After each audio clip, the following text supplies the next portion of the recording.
series with an assumption that you all are well aware about what is an equity share and what is a preference share. That means we have already learned about the two main categories of shares, equity and preference. Today's class, the objective, what we are going to focus is we will be learning about the subtypes. There are more types of equity shares, there are more types of preference shares. So the objective of today's class is to learn about share is categorized into two main types, that is equity and preference. Correct? ये हमको पता है कि share को दो main categories में categorize किया है, one is equity, one is preference. Further equity shares are categorized into two sub types. I repeat, share into two main categories, equity and preference. Equity shares are further sub-categorized into two main types. Generally, this categorization is on the basis of rights. For equity shares, the categorization is on the basis of rights. So, what are the two names of equity shares? Equity shares with normal voting rights and equity shares with differential voting rights. Right? So, share on the board everyone. Share के दो categories, equity and preference.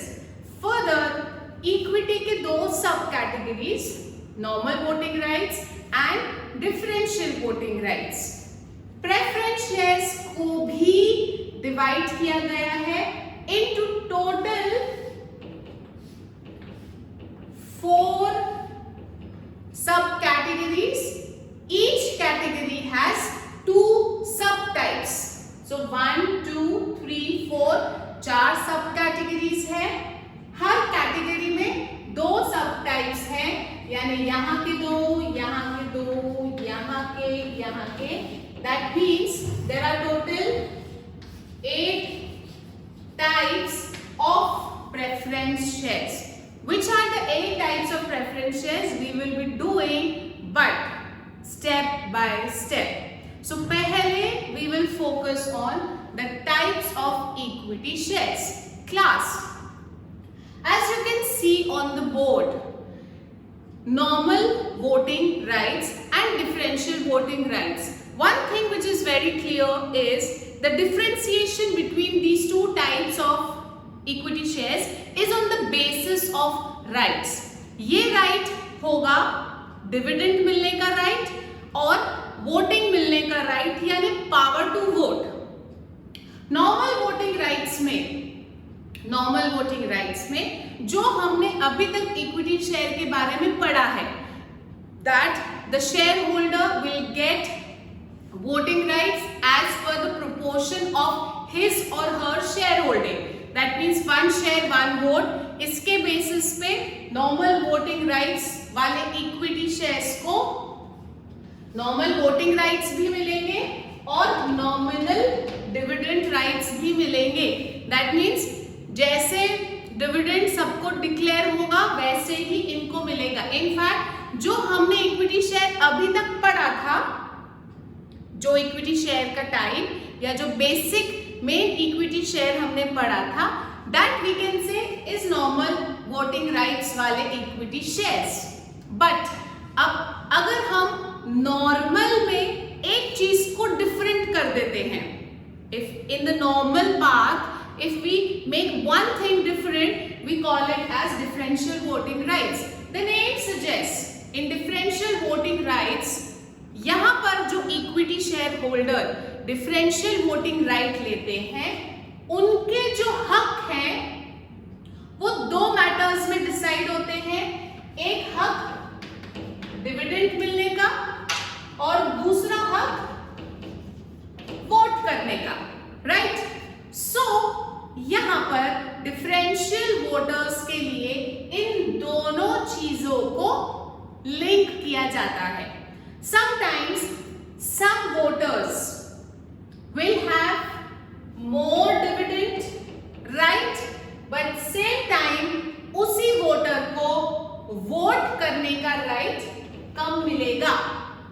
I repeat, in differential voting rights आपका जो share holder के rights है वो दो चीजों पे मेन डिसाइड होते हैं, एक डिविडेंड मिलने का राइट और दूसरा वोटिंग करने का राइट. ठीक है? डिफरेंशियल वोटिंग राइट्स में दो टाइप्स के शेयर्स को बनाया जा सकता है. एक दैट मीन्स टाइप 1, डिविडेंड ज्यादा मिलेगा बट वोटिंग का पावर कम रहेगा. दूसरा हो सकता है आपको डिविडेंड कम मिलेगा बट आपका वोटिंग का पावर ज्यादा रहेगा. ऐसा क्यों किया जाता है? Generally the second subtype जिसमें डिविडेंड कम और वोटिंग राइट्स ज्यादा, such type of shares are generally given to top management officials, those people of the company who are more into decision making, क्योंकि इनके वोट पर ही डिपेंड करता है कि company किस तरीके का डिसीजन लेगी. ठीक है? सो ये जो शेयर है जिसमें वोटिंग ज्यादा और डिविडेंड कम, ये हम ज्यादा किसको प्रेफर करते हैं? To the top management officials, the people who are actually into the decision making of the company. Simultaneously normal investor, मेरे या आपके जैसा, who is more concerned about income, and मेरे को ना इतना decision making समझता नहीं है, and I hardly go and attend any meeting. I don't have time to go and attend general meetings of the company. I don't have time to go and vote in general meetings of the company. So I am more interested in income, that is dividend. So ऐसे लोगों को हम ये वाले share का लालच दे सकते हैं. ये वाले शेयर का लालच means you will have less voting rights but you will have more of dividend rights. Class, apart from this, the topic itself is very vast. There are so many intricacies, there are so many legalities about issuing shares with differential voting rights and issuing shares with normal voting rights. But as of now, as per your 12th curriculum, you are not supposed to get into that thing. You are just supposed to know that equity shares are categorized broadly into two broad categories. One is equity shares with normal voting rights and other is equity share with differential voting rights. With normal voting rights means normal इंसान के जैसे उसको dividend मिलेगा, normal इंसान के जैसे वो vote कर सकता है. बट डिफरेंशियल वोटिंग राइट्स में आपका राइट टू वोट और आपका राइट टू डिविडेंड वैरी कर सकता है बेस्ड ऑन आप किस तरीके का शेयर खरीद रहे हैं. करेक्ट? हम जब कोई प्रोडक्ट खरीदते हैं, जैसे अगर हम घर के लिए टीवी खरीदते हैं, so at the time of purchase only we come across all the features, है ना, कि इसमें पेन ड्राइव लगेगा, ये ब्लूटूथ से कनेक्ट होगा, ये वाईफाई से कनेक्ट होगा, वगैरह वगैरह. That means whenever we are purchasing any share, we come to know about the features, the facilities offered at the time of issue. जैसे ही आप इक्विटी शेयर खरीदते हैं तो आपको उसी टाइम बताया जाता है, आपको at the time of issue, at the time of prospectus only, you are told about कि ये वोटिंग राइट्स नॉर्मल वाले के साथ है या ये डिफरेंशियल के साथ है. डेफिनेटली फीचर्स अलग होंगे तो थोड़ा थोड़ा प्राइस भी अलग हो सकता है. सो सेक्शन 4 और rule 4 of companies rule 2014 details about the companies agenda, the company, what rules, the what formalities, what legalities, what provisions the companies has to fulfill for issuing differential rights. But जैसे मैंने कहा हमें अभी उसमें नहीं जाना है. So in the exams, if they ask you about the types of equity shares, you should be very clear in your explanation that equity shares two types, normal and differential voting rights. So it's purely on the company that what type of equity share it is issuing, what type of features it is attaching with the equity share. Right? Now let's move on to the types of preference shares. Class, types of preference shares is a very, very important question, and it's a unique or separate long answer question in itself. वो खुद में ही एक long answer यानी 8 marks के लिए आता है. Right? Types of preference shares, as I have told you, is categorized into 4 broad categories. Her category में 2 sub types हैं. So 4 into 2 each makes 8 types of preference shares, which we have to learn in detail and we have to write in detail. So let's move on to the types of preference shares. So as you all can see on the board, you can see the types of preference shares. As I told you, preference shares 4 main categories, 1, 2, 3, 4. Each category 2 subtypes. So 1, 2, 3, 4, 5, 6, 7, 8. So there are total 8 types of preference shares. Generally अगर आप देखोगे तो पहले type का opposite ही होता है उसका दूसरा sub type. So we will be seeing these one by one very nicely. Let's move on to the first one, that is cumulative preference shares. The word cumulative comes from a word accumulated. Cumulated comes from the word accumulated या जमा होना. जैसे हम कहते हैं कि the rain water got accumulated on the streets. That means जो बारिश का पानी है वो स्ट्रीट्स पर जमा हो गया. यहाँ पर हम किस चीज के जमा होने की बात कर रहे हैं, हम किस चीज के accumulation की बात कर रहे हैं. So class, here we are talking about accumulation of unpaid dividend. Now, dividend I know it's a part of profit which is given to the shareholders. और हम बात कर रहे हैं preference shareholder की, यानी preference shareholders को dividend payment is compulsory, it is fixed and it is guaranteed. That means dividend तो देना ही है, हर साल देना है, प्रॉफिट नहीं हुआ तो भी देना है. ऐसा हमने मेन प्रेफरेंस शेयर के डेफिनेशन में पढ़ा.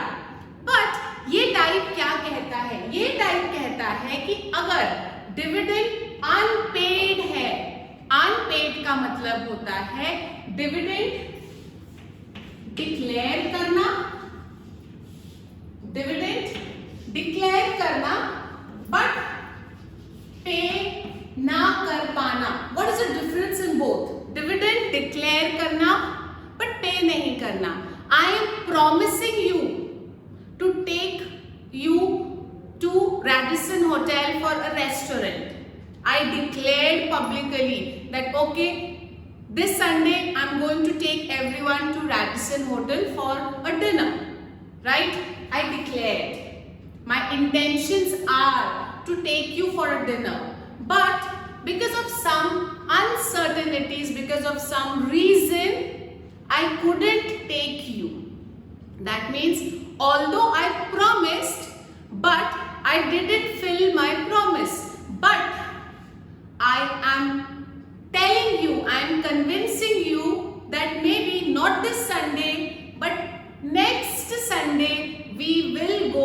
For a dinner to Radisson hotel. अब इसको हम डिविडेंड से कनेक्ट करते हैं। Every year 2021 the company had made profits, right? Profit हुआ यानी the company is supposed to pay dividend to preference share holders, right? Company paid it. 2021 company did not had profits but company is supposed to pay dividend। Company के पास profit नहीं था but company के पास जो भी savings थी company ने वहां से प्रॉफिट से डिविडेंड, प्रॉफिट नहीं है बट डिविडेंड दे दिया।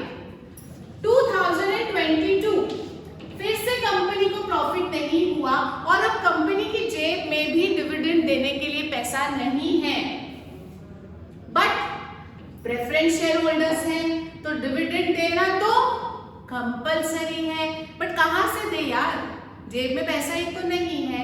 तो ऐसे सिचुएशन में कंपनी डिक्लेयर जरूर करती है कि yes I am obliged and I am under liability to pay dividend to preference share holders at so and so rate. जो रेट हर साल देती है वही रेट पर, मान लो 10%, 10%,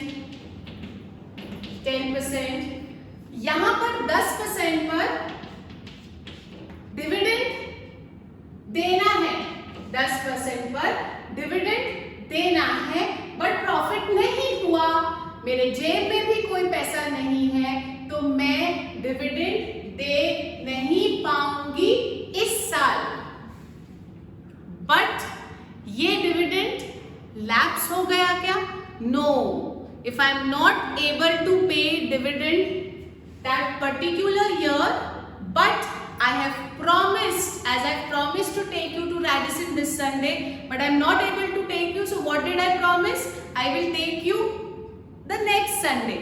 Similarly, if I am not able to pay dividend this year because of insufficient profits, I will pay this dividend in the next year. Got it? That means unpaid dividend, यानी कि dividend declare हुआ है publicly कि मैं पे करूंगी, मैंने माना है, but because of insufficient profits I am not able to pay और I am not paying. So what am I doing with that unpaid dividend? With that unpaid dividend which I am declaring but not able to pay, I am carry forwarding. What are you doing? You are carry forwarding the dividend to the next accounting year. जो आपने यहाँ किया, आप उस साल dividend नहीं पे कर पाए तो आपने क्या कहा कि रात गई बात गई, fitness? No, you are carry forwarding that dividend to the next accounting year. अब next accounting year यानी 2023 में उस साल का डिविडेंड भी रहेगा और पिछले साल का डिविडेंड भी आएगा। सो नेक्स्ट ईयर में जो डिविडेंड आपको पे करना है वो पिछले साल का और इस साल का जमा हो जाएगा। That is the dividend goes on accumulating. We have seen the word, the dividend which is declared but not paid, that means unpaid dividend, gets carried forward to the next accounting year. अब next accounting year में carry forward हुआ यानी कि उस साल का भी और प्रीवियस ईयर का डिविडेंड भी ऐड ऑन हो रहा है। देखो मैंने प्लस का साइन लिखा है, ठीक है। मान लो 2023 में भी आपने डिविडेंड नहीं पे किया, सफिशिएंट इनसफिशिएंट प्रॉफिट्स, सो 2024 में आप 2022 का डिविडेंड, 2023 का डिविडेंड और 2024 का यानी 3 इयर्स का डिविडेंड पे करेंगे। कब तक ये कैरी फॉरवर्ड चलता रहेगा? ये सवाल है कि कब तक ये कैरी फॉरवर्ड चलता रहेगा, कब तक ये अक्यूमुलेशन ऑफ डिविडेंड होता रहेगा? तो सिंपल जवाब है until the company pays off all the previous dividends. That means until the company clears all the arrears which are related to dividend of preference shareholder, this will keep on going on, keep on accumulating. That means आप dividend payment से छुटकारा नहीं पा सकते हो. आप अगर उस साल डिविडेंड नहीं दोगे तो कंपनी का ही लायबिलिटी बढ़ता जाएगा, पाइल अप होता जाएगा और कंपनी ही फाइनेंशियल बर्डन में पड़ती जाएगी. इसलिए बेटर होता है कि कैसे भी करो और प्रेफरेंस शेयर होल्डर्स को डिविडेंड पेमेंट कर दो. डन. ये तो हो गया एक सिंपल लेमैन का एक्सप्लेनेशन. बट अगर हमको सेक्रेटेरियल टर्म्स में इसे लिखना है तो हम कैसे लिखते हैं? I hope I am clear with the examples, right? So if you want to write down in secretarial terms, how do we write it? I am writing the keywords over here which are must for your explanation part. What are the keywords? Cumulative preference shares are those preference shares in which, number 1, the unpaid dividend, this is your first keyword, gets carried forward. This is your second keyword. कहाँ carry forward होता है? To next accounting year. This is your third keyword. फिर क्या होता है? Profit accumulate होता है. That means gets carry forward. And accumulation कब तक? until all arrears are paid off. So ये आपके कीवर्ड्स हैं. अब इसको ही समझ के हम डेफिनेशन लिखेंगे. हमको कुछ बाहर से लर्न नहीं करना है. So how do we learn? Look at the hands and listen to what I am saying.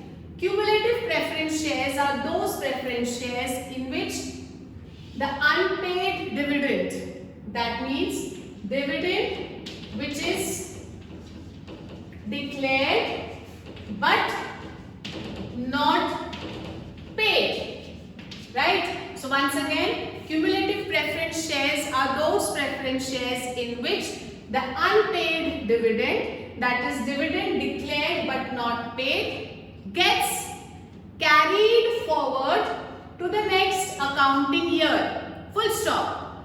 Such dividend gets on accumulating. Accumulating यानी इकट्ठा होना. So such dividend यानी जो पे नहीं हुआ. Such dividend gets on, keeps on accumulating. कब तक? Until all arrears are paid by the company. Done. Non-cumulative preference shares के साथ में उल्टा होता है. उल्टा यानी क्या?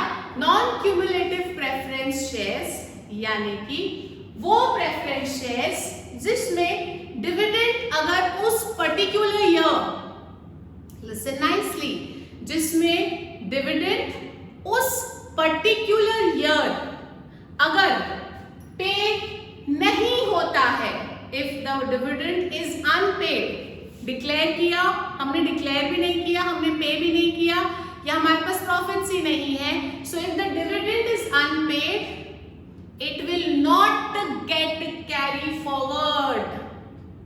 वो अगले साल कैरी फॉरवर्ड नहीं होगा. दैट मीन्स इस केस में if dividend is not paid in that particular year, it will get lapsed.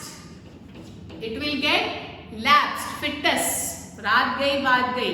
That means non cumulative preference shares में if because of insufficient profits, because of less profits, if the company is not able to pay you dividend, चाहे आप preference shareholder क्यों ना हो, but अगर आपको company dividend नहीं पे कर पा रही है तो आपको डिविडेंड अगले साल मिलेगा, ऐसा कोई गारंटी नहीं है. इनफैक्ट आपका डिविडेंड लैप्स हो जाएगा, राइट? अब सवाल है कि कोई बंदा प्रेफरेंस शेयर खरीद रहा है। प्रेफरेंस शेयर हम क्यों खरीदते हैं? Because we want to have a fixed guaranteed income, plus हमको एक दिमागी संतुष्टि चाहिए, प्लस प्रेफरेंस शेयर होल्डर्स जो होते हैं ना वो बहुत कॉशियस इन्वेस्टर्स होते हैं, वो ज्यादा खतरों के खिलाड़ी नहीं है। जैसे इक्विटी शेयर होल्डर्स है, खतरों के खिलाड़ी है, रिस्क लेते हैं क्योंकि उनको पता है जब भी कंपनी को ज्यादा डिविडेंड, ज्यादा प्रॉफिट होगा तो कंपनी मुझे ज्यादा डिविडेंड देगी, सो वो हमेशा लालची होते हैं। बट प्रेफरेंस शेयर होल्डर्स बहुत सेफ चलते हैं। तो अगर प्रेफरेंस शेयर खरीदते वक्त, eight the time of purchasing preference share, if the company is telling you that I am giving you non-cumulative preference share, that means if company is not having profit, you might not get dividend. So why will a preference shareholder purchase non-cumulative preference share where his dividend will get lapsed if there is insufficient profits? So the answer to this is that ये जितने 8 types of preference shares board में लिखे हैं, इन सबसे ज्यादा, I repeat, ये जो 8 type के प्रेफरेंस शेयर्स बोर्ड पर लिखे हैं, इन सबसे ज्यादा rate of dividend promise non cumulative preference shares को ही किया जाता है। यानी अगर मैं इनको प्रॉमिस करती हूँ 10%, 10%, 10%, 10% continuous every year, maybe to non-cumulative I will promise 18% or 15%. So भैया मैं प्रेफरेंस शेयर होल्डर रिस्की भी हूँ बट थोड़ी सी लालची भी हूँ, so I would be taking non-cumulative preference shares. Clear है क्लास? एक चीज बहुत ध्यान से आपको समझनी है कि आपको कहीं भी अंधेरे में नहीं रखा जाता है। कंपनी का बस चले तो कंपनी आपसे बहुत सारी चीजें छुपाए, but trust me, SEBI is there to keep the interest of the investors, SEBI is there to protect you from the uncertainty. So SEBI ये कंपनियों पे बंदूक तान के रखती है कि whatever you are issuing, you have to make it very clear to the investor beforehand. Clear है? So I hope I am clear with cumulative and non-cumulative preference shares. Now I want you to write down the keywords, class. These keywords should be there in your explanation whenever you are writing the cumulative and non-cumulative का answer. Now let's move on to the second type of preference shares, that is participating and non-participating. यहाँ पर जो important word है, यहाँ पर जो important word है, I am writing it here, I will not rub it, right? Participating, जो important word है participating, इसका मतलब क्या है? Participating का मतलब होता है हिस्सा लेना।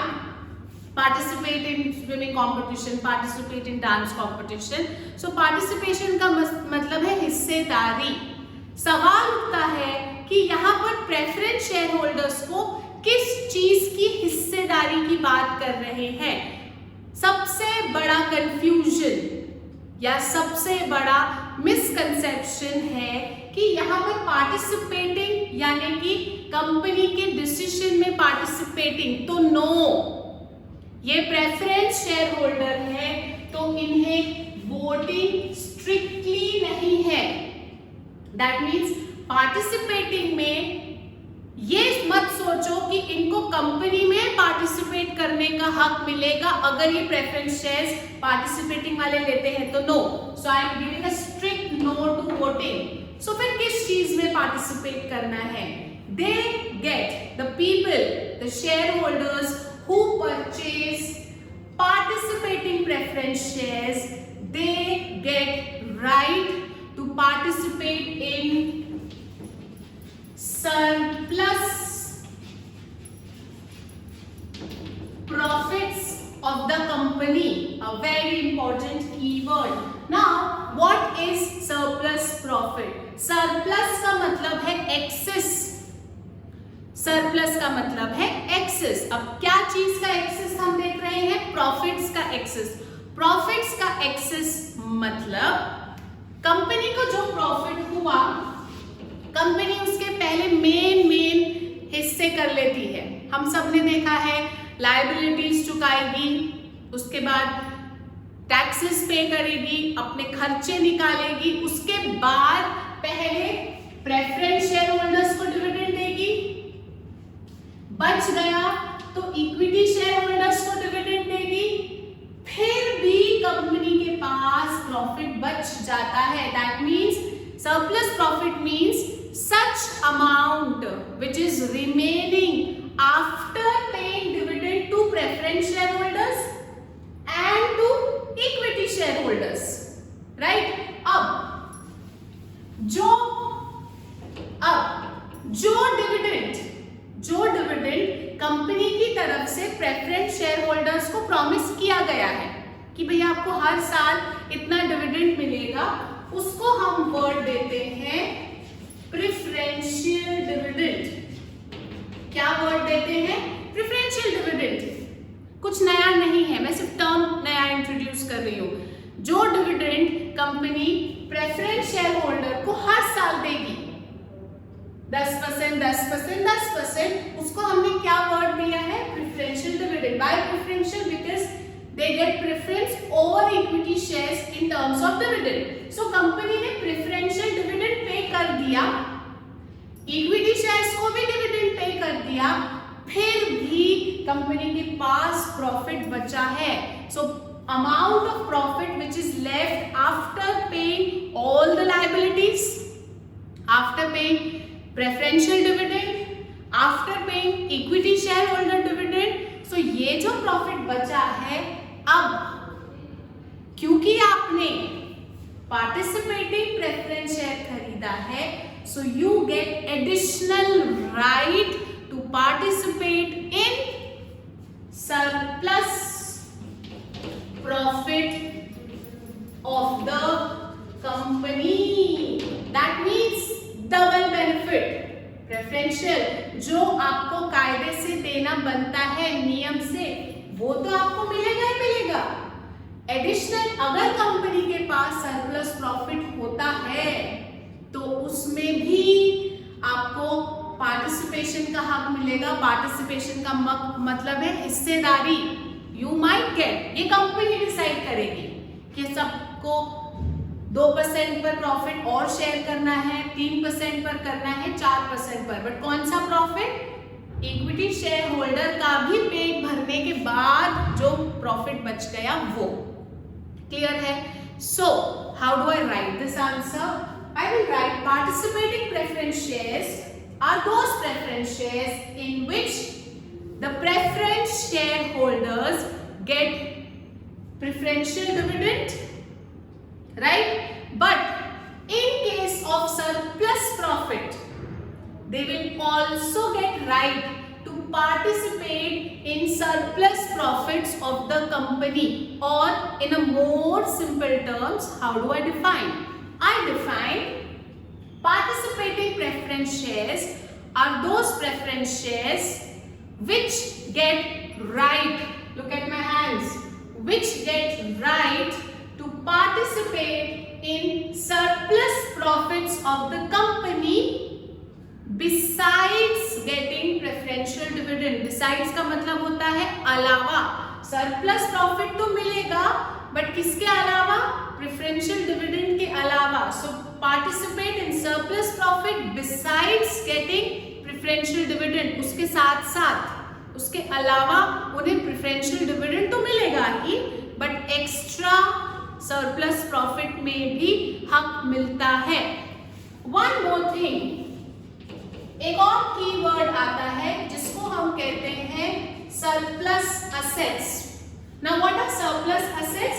जैसे surplus profit वो प्रॉफिट है जो बेसिक खर्चे करने के बाद बचता है, वैसे ही सरप्लस असेट्स वो असेट्स हैं जब कंपनी लिक्विडेट होती है या वाइंड अप होती है। जब कंपनी बंद होती है तो हमें पता है कि पहला पेट हम किसका भरते हैं? प्रेफरेंस शेयर होल्डर का। उसके बाद बच गया तो वाइंडिंग अप के टाइम हम इक्विटी शेयर होल्डर का भी पेट भर देते हैं।